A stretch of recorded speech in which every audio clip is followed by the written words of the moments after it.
പള്ളുരുത്തി ലാൽജു കൊലക്കേസിൽ രണ്ടുപേർ പിടിയിൽ. പള്ളുരുത്തി സ്വദേശി ഫാസിജ്, ചോറച്ചു എന്നിവരാണ് പിടിയിലായത്. മുൻവൈരാഗ്യമാണ് കൊലയ്ക്ക് പിന്നിലെന്നാണ് എഫ്ഐആർ. കേസിൽ 5 പ്രതികൾ കൂടി പിടിയിലാകാനുണ്ട്.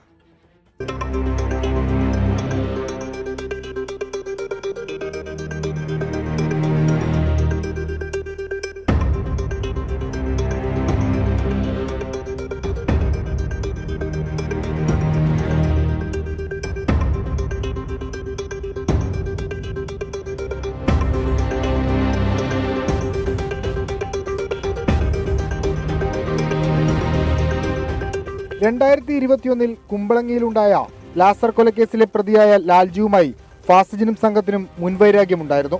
പ്രശ്നങ്ങൾ പറഞ്ഞു തീർക്കാനെന്ന വ്യാജേനയാണ് ഇന്നലെ ലാൽജുവിനെ കച്ചേരിപ്പടിയിലേക്ക് വിളിച്ചു വരുത്തിയത്. കൊലപ്പെടുത്തുകയായിരുന്നു ലക്ഷ്യമെന്നാണ് എഫ്ഐആർ. ലാൽജുവിനെയും സുഹൃത്ത് ജോജിയെയും പ്രതികൾ കുത്തിവീഴ്ത്തി. ലാൽജു സംഭവസ്ഥലത്ത് വെച്ച് തന്നെ മരിച്ചു.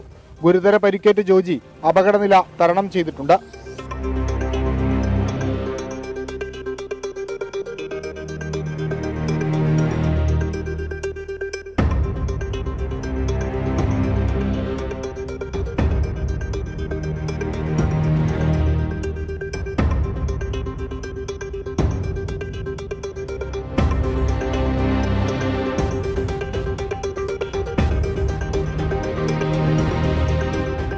ഒളിവിൽ പോയ പ്രധാന പ്രതി ഫാസിജിനെ ഇന്നലെ രാത്രി തന്നെ പോലീസ് പിടികൂടിയിരുന്നു.